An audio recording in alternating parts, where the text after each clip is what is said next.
This episode of Gather and Go is sponsored by the Malta Tourism Authority.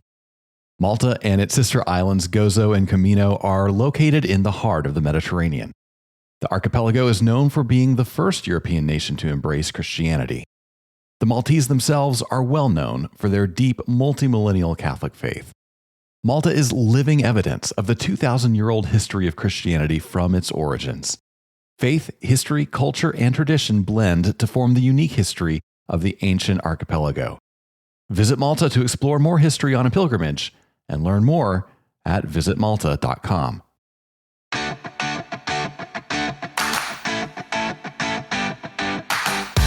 Well, hey there, everybody. Welcome to Gather and Go, the podcast that helps you plan, promote, and lead better trips. I'm Brian Jewell. I am your host. I am really thrilled that you decided to spend some of your time with us today. And as always, our promise to you is that we're going to do everything we can to make that investment of your time worth your while. Now, today I have a really interesting conversation for you with Sandra Weinacht of Inside Europe.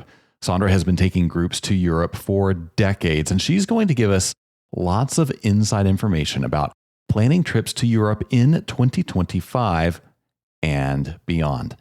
Now, hopefully, Europe is on the menu of places that you take your travel group. But if you have never taken a group to Europe, or you don't take groups internationally, or you're not sure Europe is for you, I want to encourage you to still listen to this interview, because in addition to content on Europe, Sandra is going to share some of her insights about the secrets she uses to create magical moments for group tours.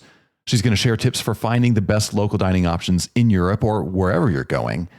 And she's going to share her thoughts on why your tour itinerary might be making you a difficult customer. So whatever kind of trips you operate, these are things you're going to want to hear. First, though, let's start with some travel news you may have missed. Travelers will soon be able to store digital versions of their U.S. passports in Google Wallet. Google announced earlier this month that its Android mobile operating system will soon enable storage of American passports as digital identification. Numerous states have been experimenting with digital IDs for about 2 years, and both Android and iPhone users can currently upload driver's licenses from those states to the digital wallets on their phones. Now, this new announcement marks the first time that a digital wallet is being approved for the storage of U.S. passports. Google said the Transportation Security Administration has agreed to accept the digital passports as ID for passing through airport security checkpoints. As of now, though, travelers will still need their physical passports to enter the U.S. at both airports and land borders. Some analysts believe this is a step toward the United States enabling digital-only passports for international travel. Finland became the first country in the world to authorize digital passports last year. Poland, South Korea, and the United Kingdom are working on similar projects as well. Now, Apple has not announced passport features for its Apple Wallet, so for the time being, iPhone users will have to wait. Well, now it's time for the road tip segment of our show. This is the part of every episode where we reach deep into our bag of travel knowledge from decades on the road and bring you tips to make your next trip less stressful and more successful. You know, we're talking about travel to Europe today. And if you travel to Europe, there is no way around the fact that you are going to be on some long flights. And at least one of those flights will probably take place overnight. You know, years ago, I got on one of those overnight flights, sat down next to a guy I had never met. And wouldn't you know it, he was asleep before the flight even left the ground. He slept for 10 hours straight, all the way to the destination. I never saw him get up to use the bathroom. He never woke up for any of the in-flight meals, announcements, nothing like that. He slept 10 hours solid on the plane. Well, I got to be honest. I am super jealous of that guy because sleeping on an airplane can be a challenge. I think that guy is one of the few people who is just gifted in that special way that allows them to sleep at any time through any circumstances.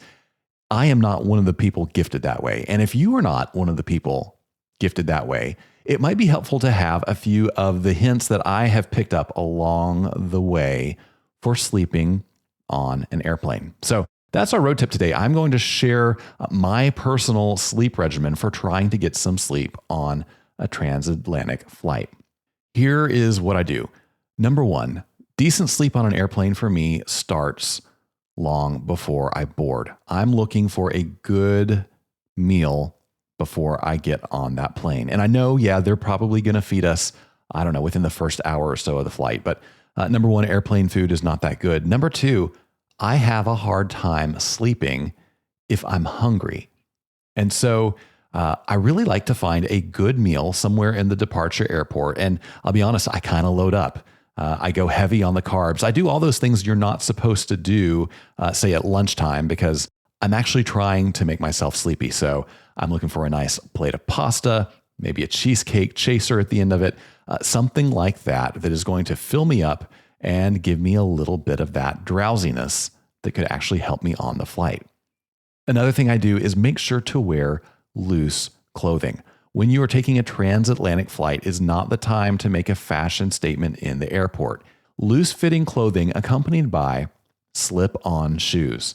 When it comes to transatlantic flying, I am okay with shoes off under several conditions. You must have socks on. You can take those shoes off while you're at your seat and your feet are hidden away underneath the seat in front of you. But if you have to get up and walk around the cabin, which I encourage you to do, you're going to put those shoes back on because nobody wants to see you walking around in your socks. And please, please, please, for the love of all things good in the world, whatever you do, put your shoes on before going to the lavatory. I can't believe I even have to say it out loud. So I am well fed. I'm in my seat. I'm wearing loose-fitting, comfortable clothing. I have slipped off my shoes. The next thing I reach for is my noise-canceling headphones. Now, what am I listening to in those headphones? Well, if I want to fall asleep, I'm listening to some kind of calming content. So I'm not watching an action movie on the plane right before I want to go to sleep because it's going to get me too excited. If I do watch a movie, I watch something that is maybe a documentary, something that I know is low key, maybe even a movie that I have seen a dozen times before. One of my old favorites where I know every line so that I'm not all that invested in watching the movie. And if I start to slip off into sleep, it's okay. I'm not fighting against myself to stay awake because I want to see how the movie ends. Now, when I really want to sleep, I put on a playlist of calming, soothing instrumental music that I'm going to play at a very low volume that just helps calm my mind a little bit, break any kind of mental cycle of disruptive thoughts that may be going on in my mind, and help me kind of ease my way into relaxation. Another thing that I'm going to put on with those headphones and that music is an eye mask. Now, there was a time where most airlines would give you an eye mask in a little amenity kit when you got on an overnight flight. These days, I don't know if that's the case, but you can easily find these at the drugstore if you need to. The eye mask is really helpful in keeping out some of the ambient light on a plane that you just can't get rid of. You might have a seatmate who is reading with the overhead light on. There are other little LEDs all over the plane. Certainly, there are screens in front of you. And I find the eye mask just helps me maintain the discipline of keeping my eyes closed and gives me the best possible chance of getting some rest on the flight. Now, there is one more thing I sometimes do to help myself fall asleep. I'm going to tell you about it, but I need you to hear me. This is not me recommending it to you because I am no medical expert. This is just me telling you my story. I will sometimes take an over-the-counter sleep aid to help me get some rest on a plane. This is kind of a two-edged sword, which is why I don't always take it. It does knock me out or kind of help knock me out for the flight, but I find it also takes me a few hours after I land well into the daytime for those drowsy effects to wear off. So if I know I have to hit the ground running once I get to where I'm going, I may not take the sleep aid because I don't want to be so drowsy. If I have more of a leisurely day on arrival, then I'll go ahead and take it. It does help me sleep some throughout the flight. There's just a price I pay. So that is sort of the mental trade-off that I make. And that is my sleep regimen. Is it perfect? No. Do I get great, rich sleep on a plane? No, I don't. Maybe you do. And if so, my hat's off to you. But the sleep regimen does help me get a little bit of rest. It helps me pass the time on the flight, and it helps me arrive in my destination, if not exactly refreshed, at least still feeling mostly human. That is your road tip of the week. Well, before we move on, I want to share just a little bit of news from us. If you are new to group travel, if you are considering getting into group travel, if it's something you have done a little bit of but want to learn more about, we have an amazing set of resources for you, and you can find them all in one place on our website.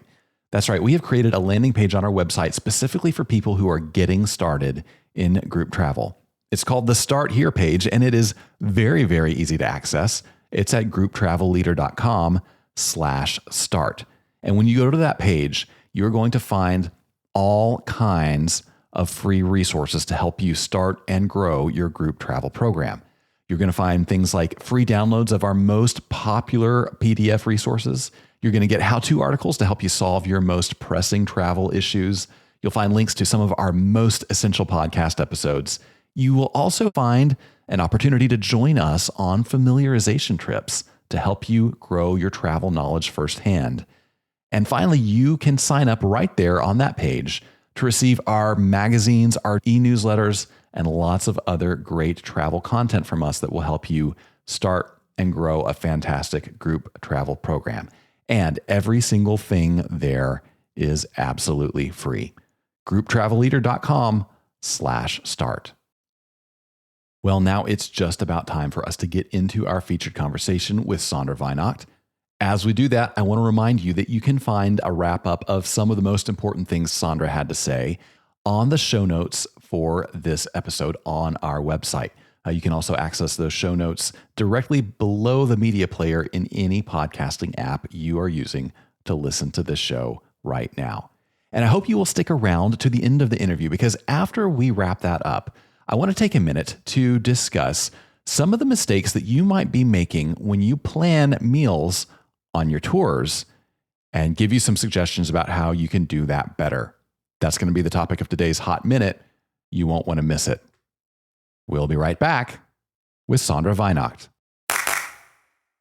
All right, everybody, I want to take a minute to tell you about Malta. This archipelago in the Mediterranean is a living museum of the 2,000-year history of Christianity. When the Apostle Paul was shipwrecked there in AD 60, the islanders were impressed by his delivery of the gospel and the miracles he performed, and were baptized as Christians. This heritage places these islands among the most important archaeological centers of the ancient Christian world. Now, you can see some of this history in the unique Christian catacombs, a hallmark of prevailing customs during the early Christian era that make the Maltese religious heritage unique. And many Malta residents are deeply devoted to the Virgin Mary.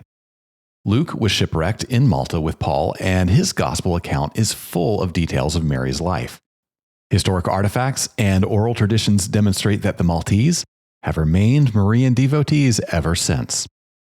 Plan your trip to Malta to explore more history. For more information, go to visitmalta.com.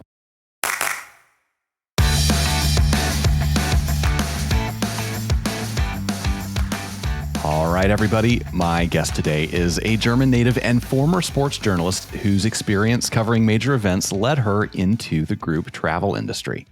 In 2007, she and her husband founded Inside Europe Travel Experiences, a company focused on customized affinity group tours.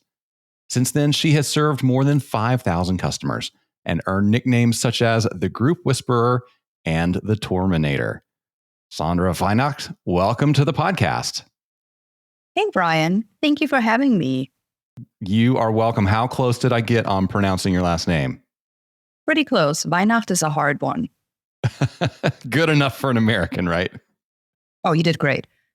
Your story is fascinating. I'm so happy to have you here today. And I know we could talk for an hour and a half. I won't keep you that long, but I want you to start by telling our listeners how you made your way from journalism into group tourism, because it's a really fascinating story. So let's start with the fact that I've always loved to travel. I grew up in a small town in Southwest Germany, So travel was always something we did, and that was rather unique at the time. Growing up in the late 70s, early 80s, people didn't travel as excessively as we did. And we traveled mostly by car, a little bit by flight, but only in Europe. I was always fascinated with going to America, so my dream came true after I graduated high school to do an exchange year. And in order to finance my personal travels, once I was old enough, which in Germany is pretty much 14, 15, 16, that's when your parents just let you fly, Wow. literally. So I became a journalist. I did an internship. I always liked writing stories, finding those interesting, special people and tell their tales. And I slowly moved up the ranks. And since part of my skill set is speaking a few languages, I got sent to some big events like the Olympics in Athens, World Championships. And so I combined travel at an early stage with my other passion, which was storytelling. One night I went to a bar, and this guy's pickup line was, "Oh my God, girl, I got the perfect job for you. You'll be traveling in style. You'll be going all over the place. You'll be paid really well. You'll be flying business class." Didn't like the guy, but as a good journalist, I did my research and figured out who he talked about, which company that was. And then I reached out to them, and it was Kuoni, Switzerland. So the guy that, tried to pick me up in a bar gave me an amazing opportunity to work for one of the largest incoming tour operators at the time. Now, what I didn't like so much is that everybody was treated exactly the same. It was one size fits all kind of a trip. And we looked at even nowadays, that's what the majority of group trips are all about. Long story short, I did not really feel it, wanted to do it, continue it up until I learned that there's a different way of traveling together with groups, and it doesn't have to be necessarily higher end. But so I fell in love with the people on the trip. Fast forward 2.5 years, Kuoni called me up and said, "Hey, Sandra, remember that when you started with us, you put your name down to be a host for Oktoberfest in Munich." And I'm like, "Yeah, I remember." And they're like, "Well, we have this 2 back-to-back groups for you that you could take care of us with side excursions to Salzburg, and you go to the Beer Fest and Neuschwanstein." Something crazy happened at that very same opportunity at that Oktoberfest tour. Ted, my now husband, fell madly in love. And he was a customer on that tour, right? He was a customer on the tour, which is also why, keeping it professional. I'm like, "Yep, nope, it's nice. Yeah. You've been drinking beer. I get it. You're here with your friends. I can't take advantage of you now." No, wow, no. So, I said goodbye to the group, him and his friends, the other people on it, and thought that's it. I'll never hear from the guy again. But yeah, he landed at John F. Kennedy, New York, and on his little motor razor, immediately wrote me a text message by pushing all these buttons and said, "Hey, I want to see you again." And I said, Wow. "Well, you know where I live." We dated for a long, long time, long distance. And in the meantime, I was headhunted by a big American tour operator to help them build up their European operations.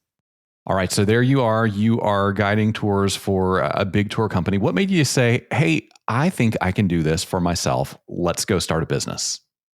Yeah, there was like 4 more years or 5 more years for working for that big tour company, actually in operations, sales and marketing, putting tours together from an office perspective, as well as doing the groundwork. So why did we go into business on ourselves? It was pretty much a serendipitous encounter in so many ways. Ted and I were planning our wedding in Venice. We kept getting calls from former clients, people that had heard of me, and they were the ones pushing us to start the company. And Ted at the time was in textiles. We were in New York City. And he was like, "Well, it could be a nice side job." And then by the time everything was said and done, and we had launched inside Europe at the time as Incantado concert tours, I was also pregnant. So now you throw in that extra curveball. So we're fully launched, we're legal, we're bonded. We got, contracts with the airlines because group tours also need group flights. And we all know that's a whole different beast. Yeah. But I'm also pregnant, and we're having 800 clients shortly after giving birth in that season. And many, many, many years later, I found out that a few of those groups, while officially they said, "Yay, congratulations, we're so happy for you," they were freaking out. But there was no need to freak out because, we did what we had to do like so many others. And Taya got to be in 12 countries within the first 6 months of her life because Ted and Tia just came along as we took care of the groups. Wow. That's amazing. So fast forward to now, a lot of what you do is still going to events in Europe, and you still work with some really big groups, right? Like not just one bus, but sometimes hundreds of people in your group. So tell us how you manage that experience, because a lot of our listeners are thinking more than 40 people just freaks me out. How on earth do you work with hundreds of people and still make it a great experience and personable and enjoyable and all that? Yeah, I think I love groups. And I know that sounds super crazy. I do not like the standard preset group tour itinerary, but I love working with at least, let's say, 30 to 40 people. And, speaking of the events, so most of the events that we work with is we actually set them up for the group. So speaking of the choirs, we organize their concerts, we prepare, exchanges, and that's where the magic happens. And I think the magic is also when you have a certain number of people, all of a sudden you can privatize things. And that's where it gets unique. You can go into the Vatican museums after hours. Occasionally, and I have to knock on wood because it is a very, very magical moment and there's no guarantee for that. Occasionally, your group, going back to the choirs, gets to sing in the Sistine Chapel. Oh my goodness. Yeah. And that's something, can you privatize a after hours museum visit for 2 people, 8 people? Yes, you can. And it's thousands of dollars. But if you do it for a larger group, all of a sudden it becomes really affordable. And I think that's something that I also really like about groups is you have more buying power. You have more opportunities and you can give in return people a better deal and make travel affordable also for young people. I don't think people should be afraid of bringing large groups on trips because there is a magic that happens when you travel with your friends, your family, your church, other people that love beer. Now, you are fond of saying that nobody's dream vacation starts with a book now button. Explain that a little bit and explain how you are crafting things that are different than every other online product that promises a great time in Europe. Okay, so let's say that a lot of the products out there that come with a book now button will still give a great time to people. I'm not questioning that. It's always how you look at it, what your experience level is. For me personally, what I never really enjoyed so much working for others at the time, guiding the river cruise groups that I have the chance to work with, is when you put people together that are just randomly connected, thrown on a trip with an itinerary that, has people want to go to Rome, Venice, Florence. So they may just pick the tour that works for that time that they can go, that's in their budget.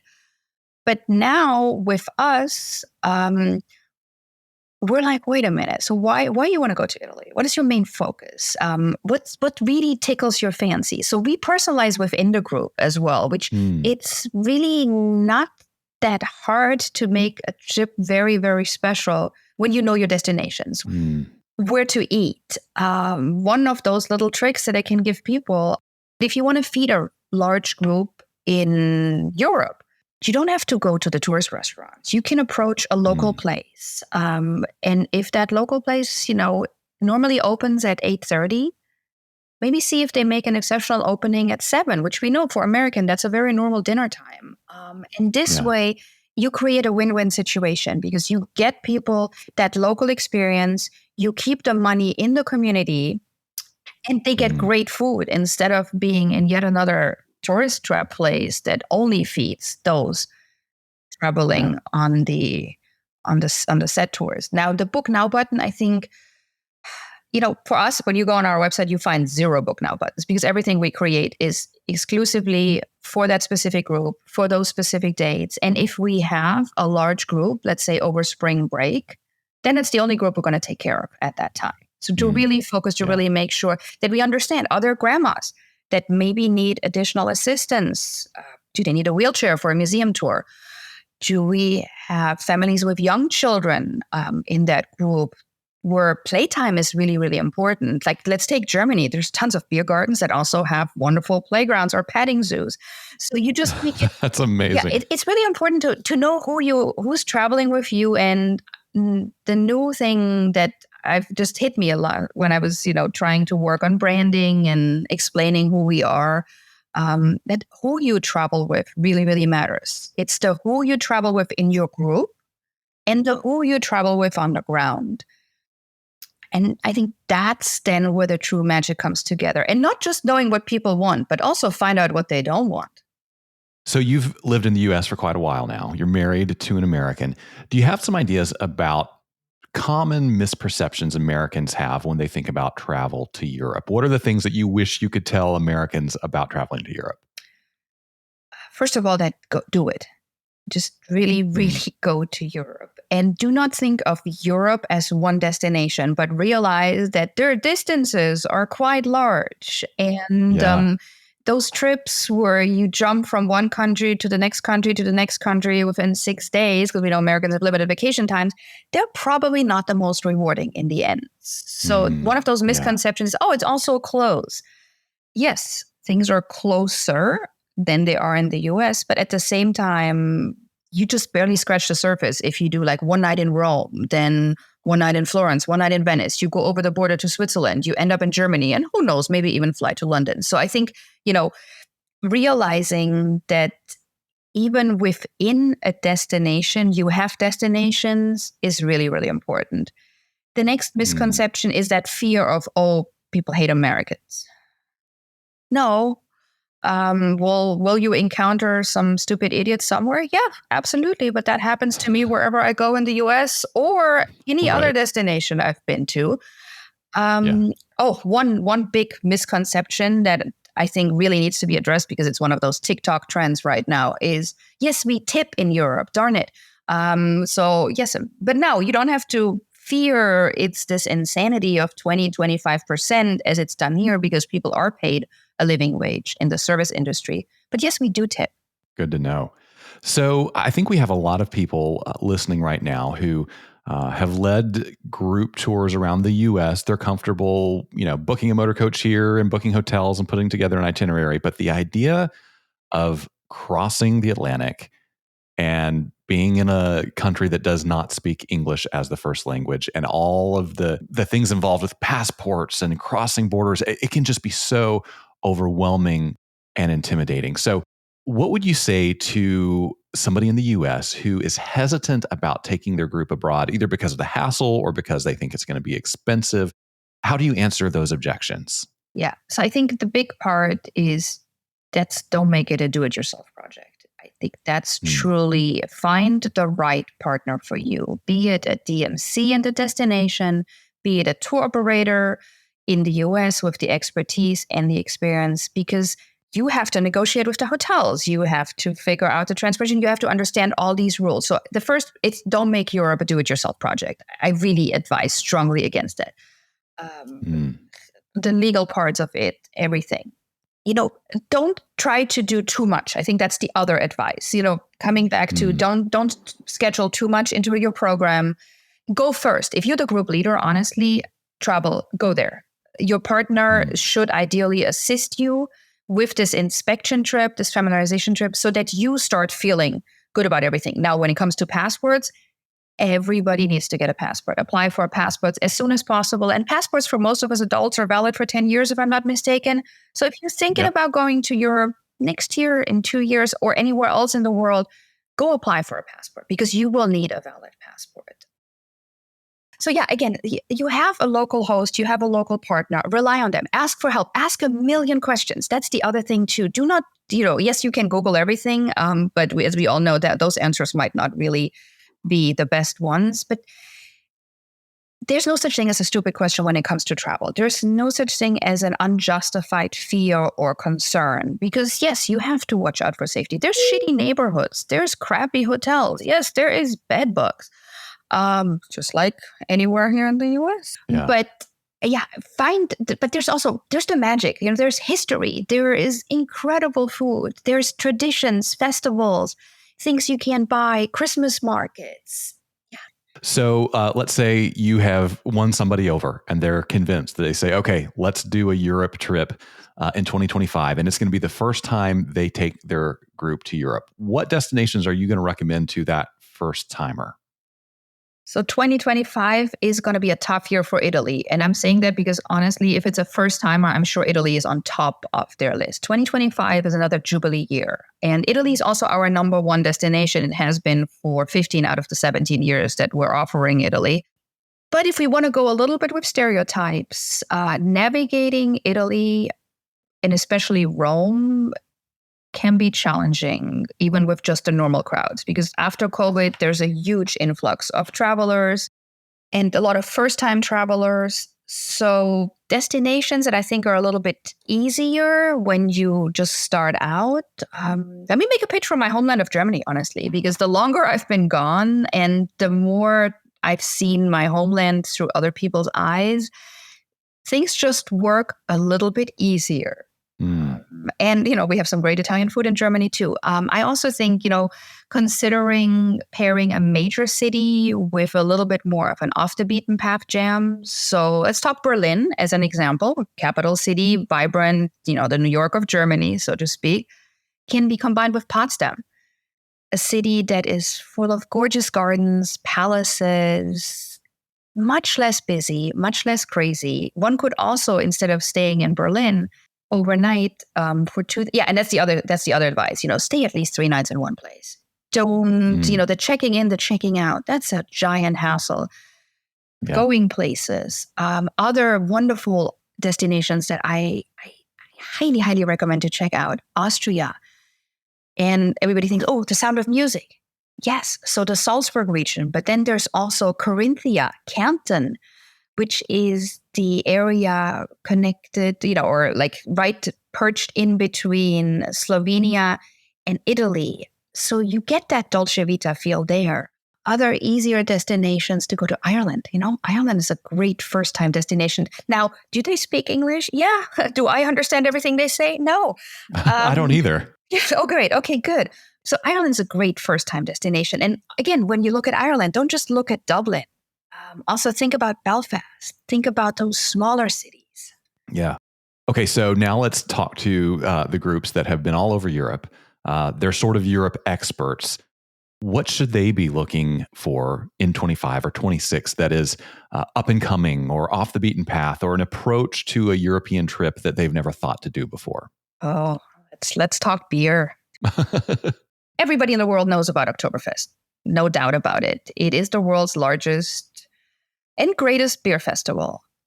But it's also one of those events that is really, really hard to get into as a tourist, as a foreigner. And you just have to be very, very honest, because there's many tents, and yes, you can book a table, and some of them, you're not going to get that authentic vision that you have in your head very, very easily. At the same time, the historic highlight cities of Germany, such as Regensburg, Augsburg, and Würzburg, have beer festivals that are very, very similar. They are hardly known by foreigners, and they offer you these great Oktoberfest experiences at a different time of the year that's also more convenient. So I'm going for the 4th year in a row to the Kiliani Beer Festival in Würzburg. That event is almost 1,000 years old, Brian. So, wow. And it has it all. It has the tent, it has the beer, it also has wine for me, which is absolutely amazing. It has the live music, it has the rides. And we've been bringing small groups there now for 2 years. And people are simply loving it because it's also family friendly. But that would be one of my recommendations. Then there's some great wine festivals. For anybody who has done it all, I don't think they've done it all. Let's just be, there's, if you've done it all, you've barely scratched the surface of Europe, because then you need to dig in deeper. You need to go to those smaller regions like Umbria in Italy, the other Tuscany. Magic places, hilltop towns, Assisi, Perugia, great food. Check that out. Spain, area just outside of Barcelona, Cardona. You can stay in a castle there. Wonderful. Now, in the U.S. right now, the pricing environment is really difficult for tour planners, especially when you're trying to put together a product for a year from now. Are you encountering those same challenges in Europe? Is it even more challenging? Are there things that people need to plan for around the pricing and the cost factor as they think about European travel? Yes. So inflation is definitely an issue, and also price gouging is an issue. However, there was a recent story in the big travel media of Italy being sold out, group tours being kicked out. And it actually prompted me to write a response to two of the editors that were featuring these stories, quoting major tour operators, including one who has specialized in Italy for decades. Now, if you push down prices in a hotel over and over, eventually that hotel may see that other people are not doing that. And so hotels do favor individuals over groups. That has always been the case. At the same time, you have to have an honest relationship that goes back and forth. If you push the price down way too hard and your clients show up late at night and leave early in the morning, what's the incentive for the hotel? Not much. So I think that's also where this comes in with negotiate. In order for a group tour to be successful and a win-win, it also has to be successful for the people that are hosting you on the ground.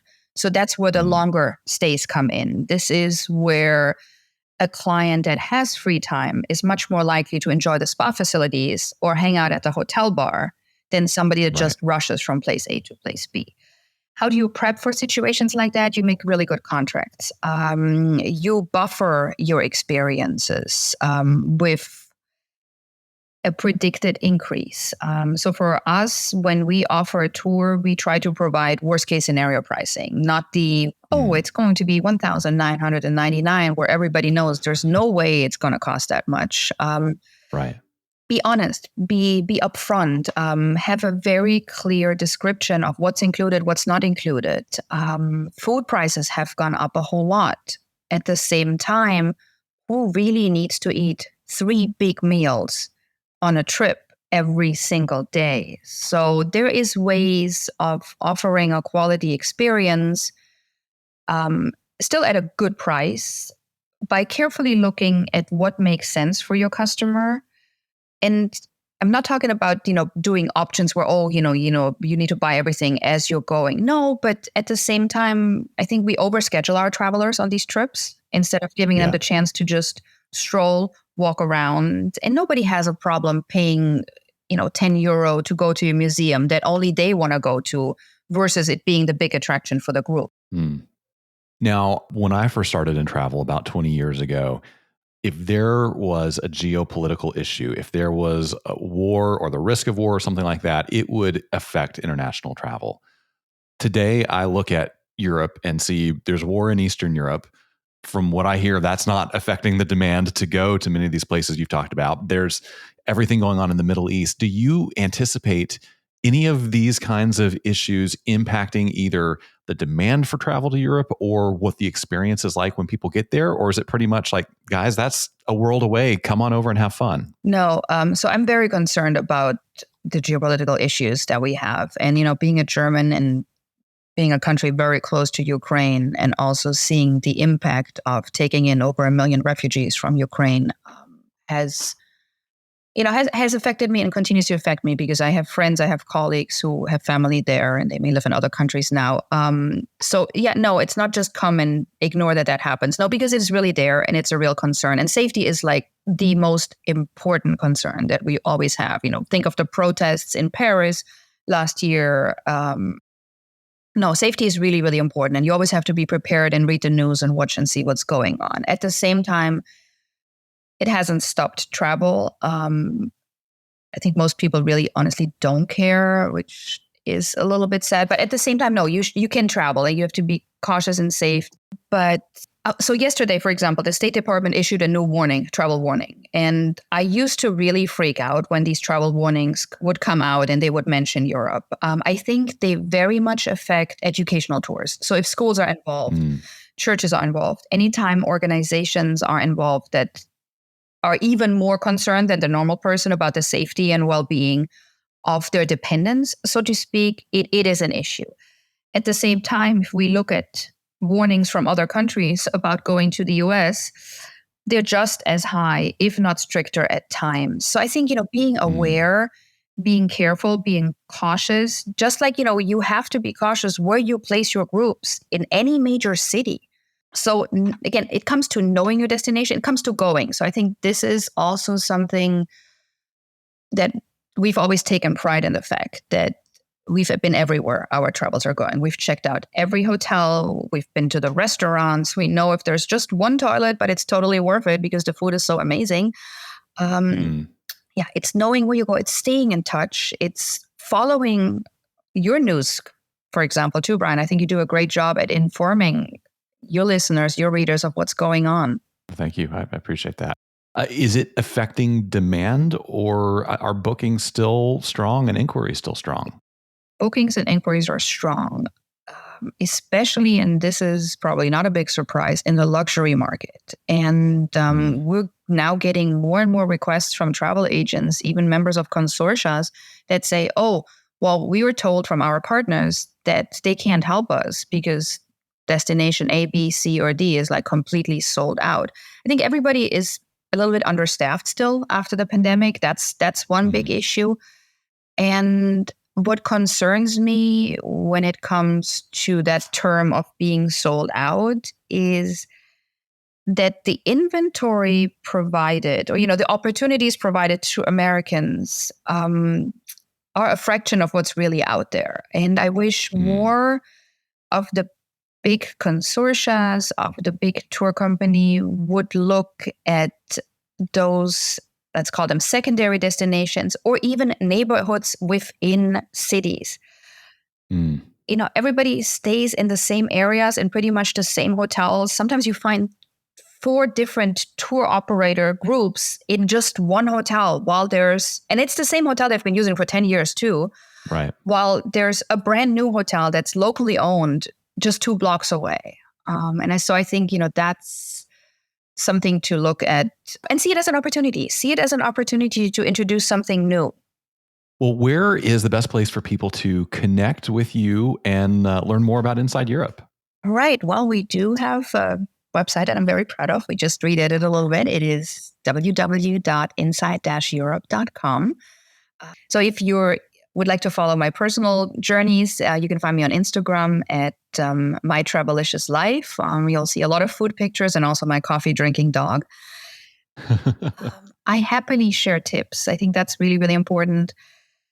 We all can benefit from each other's knowledge and collaboration. I'm not good on the phone, so that's why I'm not mentioning that number right here. But email is great. It's Sandra@inside-europe.com.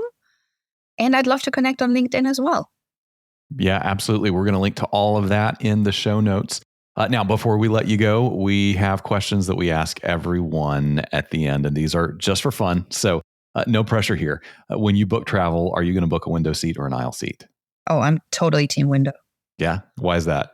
I love watching the clouds. I actually look for accidental hearts in the sky. I like sunset. I like sunrise. I try to sleep on planes. I'm not very good at it. Totally team window seat. And also, who likes to get whacked with a backpack in the face, as you sit in the aisle? That's a strong argument. That's a very strong argument. So what's one thing in your carry-on that you wouldn't travel without? First of all, I'm not team carry-on. I do try. I've actually managed to go on a cruise recently with just 2 giant carry-ons. Ziploc bags are magical to have. And ideally with those little puffy things, bubble wrap. Yeah. I love buying souvenirs, edible souvenirs, and that'd be jams or, a good bottle of wine. So being able to protect that, I think is a good thing. That's a great tip, the Ziploc bag. I hadn't thought of that, but I'm sure you have saved yourself many headaches and leaks by putting stuff in that waterproof bag. So a great idea there. If you had a free airline pass and a week with nothing else to do, where would you head next? All right. Well, actually, if I may spill the beans, so I don't have a free airline pass, and it's not just going to be a week, but this summer I'm fulfilling one of my long-term dreams with our daughter because she's graduating high school in 2 years, and I have no idea what's going to happen next summer. So we're cashing in over $1 million hard-earned points, Wow. and we will be flying around the world in 18 days. Oh my goodness. Yeah. So there's still some dream destinations that I want to go to by myself, but Thea also wants to become a pilot. So we're going specifically on different aircrafts to different airports and take it from there. And that's not my normal style of travel. I love to go to a place and relax and take it in. But I think this is just one of those core memories that we're going to create over the summer. That sounds amazing. I hope you guys really enjoy that. So our last question, what is something you've seen or done on the road that you wish you could go back and experience again with somebody you love? Go back to Antarctica, without a doubt. I mean, I loved Kenya as well. But when we went to Antarctica, and this is because you said to share it with somebody you love. So Tia and I were very blessed. We got to go to Antarctica on a travel agent opportunity right after COVID, just when Argentina started opening up. And it was incredibly magical, but we didn't take Ted with us. And that is one of those once in a lifetime trip that honestly, if I had to put it on credit card and pay it off for a few years, I highly recommend to anybody to do it. It was absolutely incredible. Oh my goodness. That sounds amazing. I hope you guys get to make that happen. What a wonderful family experience. Sandra, thank you so much for joining us. It's been a pleasure. Hey, Brian. Thank you. Dankeschön. Auf Wiedersehen und bis bald.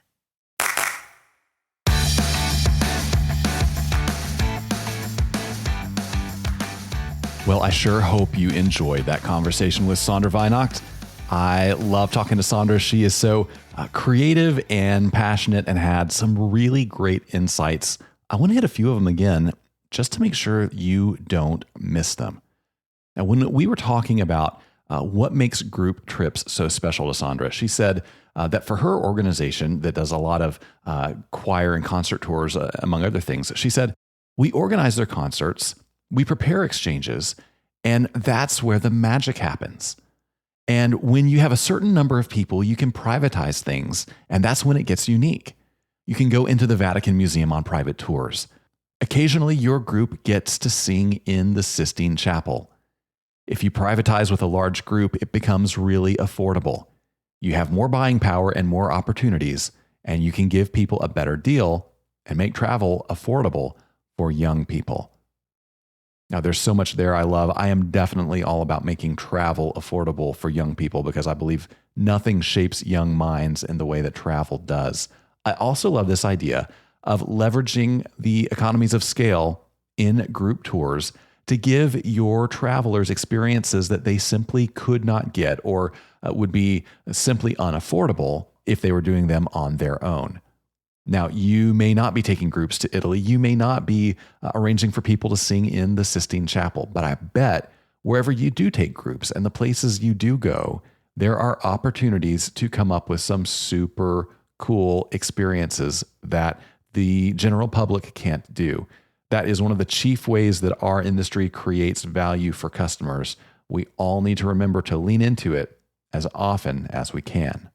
Now, when we were talking about how Sandra finds great dining in Europe, despite problems with restaurants and labor and all those things that we're all facing, she said, if you want to feed a large group in Europe, you don't have to go to the tourist restaurants.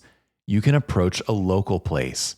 If they usually open at 8:30, maybe see if they'll make an exceptional opening at 7. That way you create a win-win situation.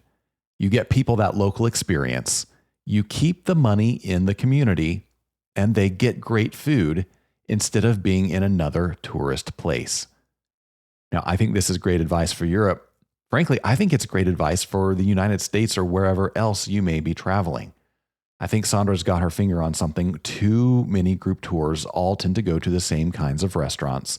Many of those restaurants, by the way, are the same ones struggling with staffing and where prices have gotten ridiculous. And you might have much better luck and a much better experience if you dig a little bit deeper into the local community. Go a little bit off the beaten path. Find a place where a local mom and pop restaurateur would love to have a group of 20 or 30 or 50. You can find some fantastic local food and you can make a great contribution to a local economy. And it might be a much better way to go than simply hitting the tourist restaurants or the roadside chains that everyone else is going to visit. Finally, when we were talking about the economics of group travel, Sandra said, If you push the price down way too hard and your clients show up late at night and leave early in the morning, what's the incentive for the hotel? Not much. In order for a group tour to be successful and a win-win, it also has to be successful for the people hosting you on the ground. That's where the longer stays come in. A client that has free time is much more likely to enjoy the spa facilities or hang out at the hotel bar. She went on to say, I think we overschedule our travelers on these trips instead of giving them an opportunity to stroll and walk around. Well, I can't agree with Sandra enough. For way too long, tours have been overscheduled. And while this has gotten better in some places over the past few years, I think she raises a very valid point. One of the reasons that hotels are not working with groups as much as perhaps they did in the past is that groups simply demand too low a price. And some hotels are willing to give them those rooms at that price if they know there's going to be ancillary income from the group. There's going to be some meals, there's going to be some beverage tabs, there's going to be some other services. But if your group arrives at 8 o'clock at the hotel and leaves the next morning at 7, there is no opportunity for the hotelier to make any more money. So by giving your groups a little more room to breathe on the itinerary, you allow them to enjoy some of the fantastic hotels that they're staying in. And I hope occasionally, at least, you put them in a really interesting hotel. But if you create that space, number one, you create time for your travelers to breathe and have some really rewarding experiences. You also create opportunities for your hotel partners to make some extra money. You might find if you do that, they're more willing to work with you, and we have a more sustainable tourism economy for everyone moving forward. Great stuff there from Sandra Weinacht. Well, earlier in the conversation, you heard Sandra mention that not everybody needs 3 big meals a day on a tour. And it got me to thinking about the ways that people go wrong with eating on the road. And that's going to be the topic of today's Hot Minute. Yeah, that's right. The Hot Minute is the part of the program where I take 60 seconds to give you my unfiltered thoughts on an issue that impacts tourism every day. And today we're going to ask the question, are you doing meals on the road wrong? And is there a better way to do them? So let's put 60 seconds on the clock and get into it. I have been on some tours where I got way too much food and on some tours where I didn't get enough. But either way, there has always been one key culprit: lunch. If lunch is too heavy, it leaves you feeling drowsy and weighed down, and you lose your appetite for the rest of the day. But if it's too light, or if there's no lunch at all, it leaves you starving. Now, there's not a one-size-fits-all lunch menu to solve this problem, but there is a strategy that will help: planning your lunches to support the activities on your itinerary that day. If your morning is going to be slow or mostly sedentary, for example, then arrange a light lunch. But if you're going to be really busy, or if the morning is full of vigorous activity, your travelers are going to be hungrier than normal at lunchtime, and you need to feed them accordingly. Getting this right is important, because from my perspective, the key to a great day of travel is a great lunch in the middle of it. Oh, that's the Hot Minute. That's how I see things anyway. Of course, as always, you are welcome to disagree with me, and we can still be friends. And hey, whether you agree or disagree, we would love to hear from you. You can send your thoughts, questions, comments, ideas, rebuttals, criticisms, whatever you want to say, to podcast@grouptravelleader.com. I read every email that comes into that address. I love hearing from you. And hey, you never know. Your thoughts or questions might just be the topic of the next Hot Minute. And hey, while you're in the mood to give us some feedback, would you do me a big favor? Would you go to your favorite podcast playing app? And if you haven't already followed the show there, do that now. While you're there, if you could give us a rating and leave us a review, that would be super helpful. And I am so thankful to everyone who has already done that so far. My thanks as well to Sandra Weinacht for joining us today. On the next episode, I'm going to bring you a really cool conversation with travel journalist Paige McClanahan, who is the author of the new book, The New Tourist. We're going to talk about reclaiming the power of tourism. I am super excited about this conversation. Cannot wait for you to hear it. Until then, though, remember this. At the end of the day, we're all on this trip together, so let's make it a good one. See you next time on Gather and Go. Gather and Go is hosted and executive produced by me, Brian Jewell. Our publisher is Mac Lacey. Danya Simmons is our creative director. Ashley Ricks is our circulation manager and graphic designer. Our sales team is Kyle Anderson and Talisa Reck. To advertise on the podcast, call Talisa at 859-253-0455. Gather and Go is a production of the group Travel Leader. For more information about our magazines, podcasts, and events, visit us online at grouptravelleader.com. This episode of Gather and Go was sponsored by the Malta Tourism Authority. Due to Malta's rich, ancient Christian heritage, it's only natural that the country has more than one church per square kilometer. In fact, there are enough churches in the archipelago to attend Mass in a different one almost every day for a whole year. A whopping 359 in total. Visit Malta to explore more history. Learn more at visitmalta.com.